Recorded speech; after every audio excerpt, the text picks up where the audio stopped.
வணக்கம். ஜபைஜெட் from Javadupatti Pudur power writer அப்படிங்கிற YouTube channel மூலமாக உங்களை மீண்டும் சந்திப்பெறலாம் மாற்றட்டம் மகிழ்ச்சி. அத்தோட எங்கள் சேனல் சப்ஸ்கிரைப் பண்ணுங்க, பெல் பட்டன் அழுத்த மறந்துடாதீங்க. அத்தோட எல்லாத்துக்கும் ஷேர் பண்ணுங்க.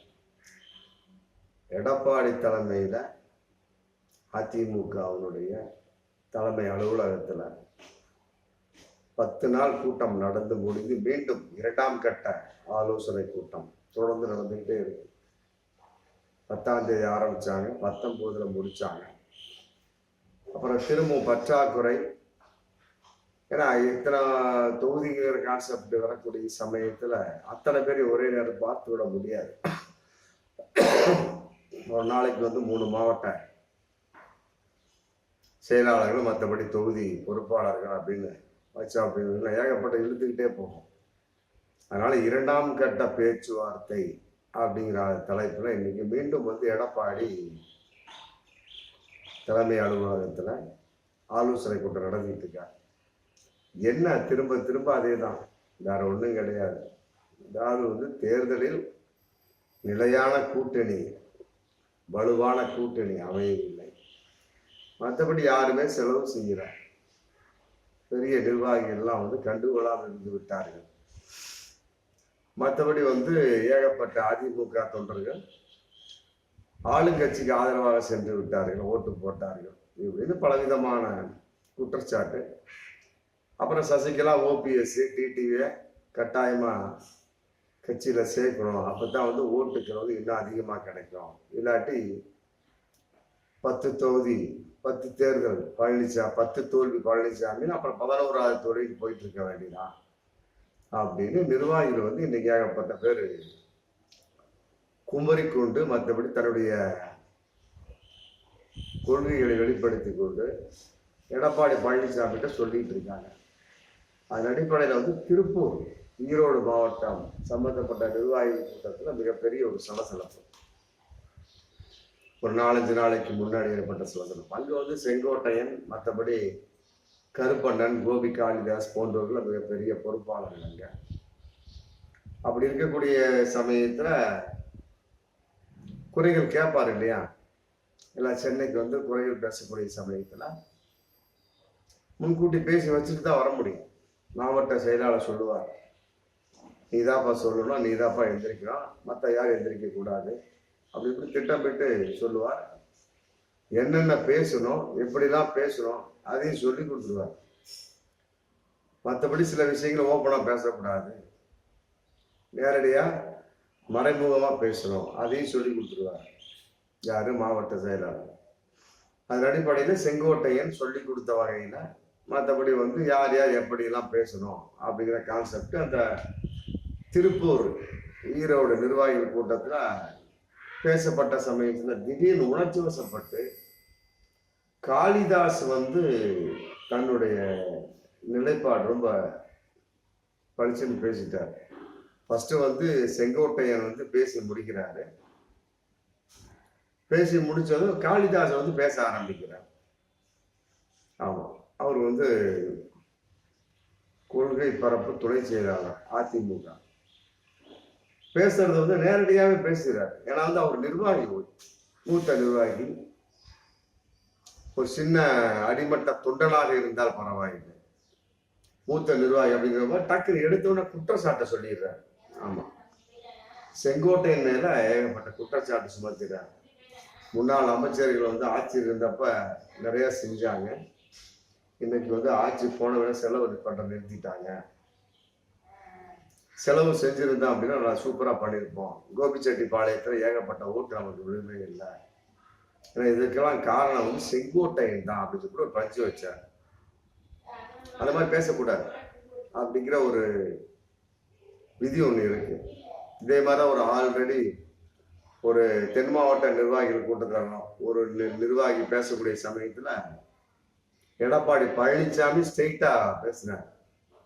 எப்பா உட்காரு, அந்த மாதிரிலாம் பேசக்கூடாது, மாவட்ட செயலாளர் மேல நீங்க குற்றம் சுமத்துறீங்களா, தனிப்பட்ட முறையில வாங்க பேசுங்க, இந்த மாதிரி ஓப்பன் போர்டு மீட்டிங் மாதிரி, மற்றபடி எல்லாத்துக்கும் முன்னால பேசக்கூடாது. ஏன்னா அவங்களுக்கு ஒரு கௌரவம் இருக்கு, மாவட்ட செயலாளர் அப்படின்னு.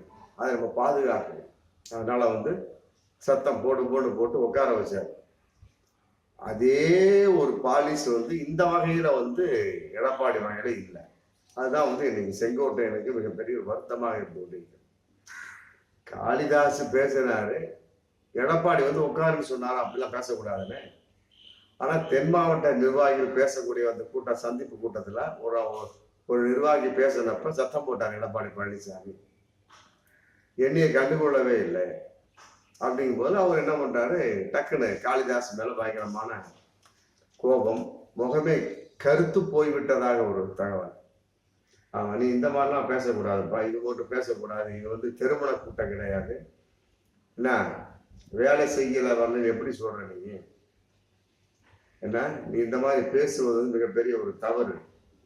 யாரிடமும் சொல்லாம நான் எதுவும் பண்ண விட கிடையாது, எல்லாத்தையும் சொல்லிட்டு தான் பண்ணிட்டு இருக்கேன் அப்படின்னு கூட சல்லுன்னு என்ன பண்றாரு, கோபத்தோட தன்னுடைய ஆதரவாளரோட கூட்டத்தை விட்டு வெளியே போயிடுறாரு. ஆனா எடப்பாடி வந்து எந்த ஒரு வார்த்தையும் சொல்லவே கிடையாது, மௌனமாக இருந்தார். தென் மாவட்ட நிர்வாகிகள் வகையில் எந்த அளவுக்கு கோபமாக இருந்தாலும் அதே கோபம் இன்னும் இந்த இதுல காளிதாஸ் வகையில் காட்டவில்லை அப்படிங்கிறது ஒரு மிகப்பெரிய ஒரு வருத்தத்தை வெளிப்பாடு.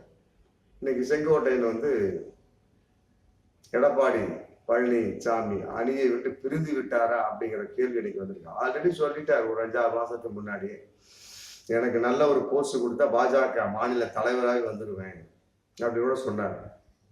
அதன் அடிப்படையில் வந்து இன்னைக்கு வந்து அவருடைய ஒரு ரூட்டு வேறு விதமாக தான் இருக்குது. ஒரு 5-6 மாசமாவே அவங்க ஏதோ ஒட்டிக்கிட்டு இருக்கிறாங்க. மற்றபடி வந்து அவருடைய ஒரு ரூட்லாம் வந்து மிக வேகமாக தான் இருந்துகிட்டு இருக்கு. அதன் அடிப்படையில் வந்து இந்த வகையில சுத்தமா பிச்சுக்கிட்டு போயிட்டாரு செங்கோட்டையன். அதனால வந்து மிகப்பெரிய ஒரு ஏமாற்றத்தின் வெளிப்பாடு எடப்பாடி பழனிசாமி இருந்துட்டு இருக்கிறார். எங்க போய் முடியுமோ அப்படிங்கிற ஒரு கான்செப்ட் இருக்கா இல்லையா? அதாவது ஓரங்கட்டப்படக்கூடிய ஒரு சூழல். உட்காருப்பா, அதெல்லாம் ஒண்ணும் இல்லப்பா அப்படின்னு போட்டு காளிதாசை கண்டித்தாரா எடப்பாடி? இல்லையே. அன்னைக்கு மட்டும் அப்புறம் இது தெற்கு மாவட்ட நிர்வாகிகளை கண்டிச்சார் இல்லையா? அதே மாதிரி காளிதாசை கண்டிச்சாரா? செங்கோட்டை அப்படிலாம் பேசக்கூடாதுப்பா, ஒரு மாவட்ட செயலாளர் என்ன நீ பேசிட்டு இருக்க அதை இப்படி காளிதாசை கண்டித்தாரா? கிடையாது, வேடிக்கை தான் பார்த்தார் எடப்பாடி. அப்படிங்கிறப்ப அதனுடைய கோபமும் செங்கோட்டை இன்னைக்கு இருக்கும். சரண வேகமா சத்தம் போட்டார் காளிதாசன் அவருக்கு. எதிர்த்து அவர் பாட்டு போயிட்டே இருந்துட்டாரு. அப்புறம் அங்க வீட்டுல ஒரு ஆலோசனை கூட்டம் நடந்ததாகவும் ஒரு தகவல் இன்னைக்கு போயிட்டு இருக்கு. அதே மாதிரிதான் தோப்பு வெங்கடாச்சலத்தையும் ஓரம் கட்டிட்டாரு எடப்பாடி பழனிசாமி. 2 பேர்த்துக்கு யாரு காரணம் அப்படின்னா கருப்பண்ணன். அவர் யார் அப்படின்னா எடப்பாடி மச்சனருக்கு ஒரு பங்காளி முறை வரக்கூடியவர். அப்ப சொந்தத்துக்குள்ள சொந்தம். ஆமா, வருங்காலத்துல வந்து அதிமுக வந்து சொந்தங்களில் ஒரு கூட்டமைப்பா இருக்குமோ அப்படிங்கிற ஒரு சந்தேகம் இதுல வருது. யாருக்கிட்ட இருக்கலாம் இந்த மாதிரி ஒரு ஆதரவா இருக்கக்கூடிய சமயத்தில் நம்ம செங்கோட்டையனுக்கு அந்த எண்ணம் வரும் இல்லையா? என்னை பேசுனீங்க, ரைட்டு, ஓகே, ஏத்து கேட்டீங்களா அவரை அப்படின்னு நாளைக்கு எடப்பாடி நோக்கி கேட்டா எடப்பாடி என்ன பதில் சொல்லுவார்? இந்த மாதிரிலாம் பல விஷயம் இன்னைக்கு மிகப்பெரிய பிரிவாக போயிட்டு இருக்கு. அதெல்லாம் விட திருவள்ளூர் மாவட்டத்துல அந்த தொகுதி நிர்வாகிகள் சந்திப்பை வந்து எடப்பாடி என்ன ஜெயலலிதாவா அப்படிங்கிற கேள்வியை வந்தாச்சு. ஜெயலலிதா அம்மையார் போல எடப்பாடி முடியாது, அவர் நினைச்சிட்டு இருக்காரு. எடப்பாடி வேற, ஜெயலலிதா வேற. எடப்பாடி தன்னை ஜெயலலிதா நினைத்து கொண்டார், ஏற்றுக்கொள்ள முடியாது அப்படிங்கிற மாதிரி மிக மோசமான ஒரு வார்த்தை ஜாலங்கள்லாம் வந்து இன்னைக்கு வந்துகிட்டு இருக்கு. ஆக செங்கோட்டையன் வகையிலே வந்து மிகப்பெரிய ஒரு பிரிவு.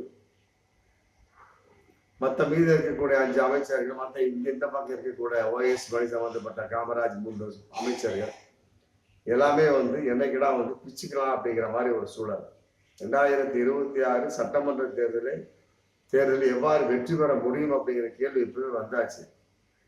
அவனாதான் சொல்றாங்க, காமராஜ் அன்னைக்கு சொல்லிட்டாங்க, முன்னாள் மாஜி அமைச்சர் முன்னாள் அதிமுக நிர்வாகி சொல்லிட்டாரு, சசிகலாவை சேர்த்துருக்க நம்ம பார்த்துக்கலாம் அப்படின்ட்டாரு. அதுக்கு 2 பேரும் தலையாட்டினாங்க, எடப்பாடி தலையாட்டவில்லை. அப்போ வந்து எப்படி இருந்தாலும் சரி, ஆமா, இவர்களுக்குள்ள வந்து இப்பவே பிரிவு வந்தாச்சு. அதன் அடிப்படையில வந்து இன்னொரு விஷயமும் இன்னைக்கு போயிட்டு இருக்கு. அதாவது வந்து பொதுச் செயலாளர் அதை நோக்கி இவர் எப்படி பொதுச் செயலாளர் அப்படி எதிர்த்து நோக்கி மனு தாக்கல் பண்ணாங்க பார்த்தீங்களா, அந்த மனு தாக்கல்ல எதிரியும் மனு தாக்கல் பண்ணுவாங்க, இவரு மனு தாக்கல் பண்ணக்கூடிய சமயத்துல இணை ஒருங்கிணைப்பாளர் எடப்பாடி பழனிசாமி அப்படின்னு சைன் போட்டிருப்பாரு போல இருக்கு. அந்த வழக்கு வந்து விசாரணைக்கு வந்த சமயத்துல பதில் மனு தாக்கல் பண்ணணும் இல்லையா, பண்ணக்கூடிய சமயத்துல இவர் என்ன பண்ணியிருக்கிறாரு, பொதுச் செயலாளர் எடப்பாடி பழனிசாமி அப்படின்னு போட்டு சைன் போட்டிருக்காரு. அது நீதிபதி பார்த்திருக்கிறாரு. ஏங்க முதல்ல வந்து இணை ஒருங்கிணைப்பாளர் எடப்பாடி பழனிசாமின்னு போட்டீங்க, ரைட், ஓகே. இப்போ வந்து பொதுச் செயலாளர் எடப்பாடி பழனிசாமி எப்படி நீங்க போடலாம், ஏற்றுக்கொள்ள முடியாது. அது சம்பந்தப்பட்ட வழக்கு இன்னும் நிலுவையில போயிட்டு தான் இருக்கு. அப்படிங்கிற சமயத்தில் நீங்க எப்படி பொதுச் செயலாளர் அப்படிங்கிற வார்த்தையை போடலாம் அப்படின்னு போட்டு சென்னை உயர்நீதிமன்றமே இன்னைக்கு எடப்பாடிய கடித்திருக்கிறாங்க. உடனே மன்னிப்பு கேட்டார், மன்னித்துக் கொள்ளுங்கள் அப்படிங்கிற மன்னிப்பு கோரப்பட்டது அப்படிங்கிற தகவல் இன்னைக்கு போயிட்டு இருக்கு. அப்ப இவர் வந்து சட்டப்படி இணை ஒருங்கிணைப்பாளர் அதிமுகவுக்கு, அவ்வளவுதான். மக்கள் வந்து சொல்லிக்கிட்டு அலையிறாங்க. மற்றபடி தேர்தல் ஆணையம் வந்து ஒரு இந்த தீர்ப்பெல்லாம் வர்ற வரைக்கும் பொதுச் செயலாளராக இருங்கள் அப்படின்னு கான்செப்ட் தான் அதோடைய. மற்றபடி வந்து இன்னும் அங்கீகாரமான ஒரு பொதுச் செயலாளராக எடப்பாடி அவர்கள் இன்னும் வரவில்லை அப்படிங்கிற பகிரங்கமான உண்மை. இதெல்லாம் ஒரு பிரச்சனையா இன்னைக்கு போயிட்டு இருக்கு. அப்படிங்கிறப்ப இருக்கக்கூடிய தொண்டர்கள் வந்து என்ன நினைப்பாங்க, மதிப்பு தர மாட்டாங்க. ஆமா, இப்படிலாம் இருக்கக்கூடிய சமயத்துல கட்டாயமா மதிப்பு வராது. ஃபர்ஸ்ட் தாக்கல் பண்றப்ப இணை ஒருங்கிணைப்பாளர், பதில்மொழி தாக்கும் போதுல பொதுச் செயலாளரை போட்டாலே இப்படி நீதிபதி விட்டுருவாங்க கட்டாயமா. அதுவும் மிகப்பெரிய ஒரு குத்து வச்ச மாதிரி ஆயிடுச்சு. மன்னிப்பும் எடப்பாடி சார்பாக கோரப்பட்டது. இதெல்லாம் பார்க்கக்கூடிய சமயத்துல தொண்டர்கள் என்ன நினைப்பார்கள் அப்படிங்கிற மிகப்பெரிய ஒரு கேள்வி இருக்கு.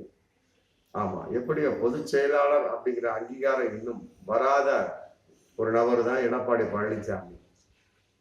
அதன் அடிப்படையில வந்து தொண்டர்களும் வந்து எவ்வாறு தன்னை நிலைநிறுத்திக் கொள்ள போகிறார்கள் அப்படிங்கிற வகையில் அதிலே பிரிவுகள் ஏற்பட்டிருக்கு. ஆக வரும் காலங்கள் என்பது எடப்பாடி பழனிசாமி அதிமுகவுக்கு மிகப்பெரிய இடியாகத்தான் இருக்கும் என்பதுதான் பகிரங்கமான உண்மை. பத்தாவதுக்கு டிடிவி, ஓபிஎஸ், சசிகலா வேற.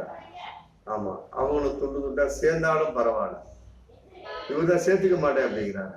யார் வந்தாலும் சரி, மன்னிப்பு கடிதம் கொடுத்தா கூட இந்த மூணு பேர்த்தையும் சேர்த்துக்க மாட்டேன் அப்படிங்கிற மிகப்பெரிய ஒன்றும் பயங்கரமான ஒரு பாப்பா. அங்கிருந்து எல்லாத்தையும் இழுத்து இருக்கிறத சுத்தமா வாஷ் அவுட் பண்ணிடுவாங்க. பத்தாவது பின்னால பாஜக வேற இருக்கு, அவங்க ஒரு திட்டம் போட்டு உட்காந்துருக்காங்க. ஆகஸ்ட் 15 சொல்லியே ஆகணும், இல்லைன்னா மௌனே அவ்வளவுதான். ஐடி, இடி, சிபிஐன்னு அனுப்பிச்சுட்டே இருப்போம். அது ஒரு மிரட்டல் போயிட்டு இருக்கு. ஆக எந்த முடிவு எடுக்கலாம் என்று தரிகடத்தோமா இன்னைக்கு எடப்பாடி பழனிசாமி இருந்து கொண்டிருக்கிறார், புரியாமல் விழித்து கொண்டிருக்கிறார் அப்படிங்கிறத பகிரங்கமான உண்மை. மீண்டும் அடுத்த வீடியோ சந்திப்போம். நன்றி.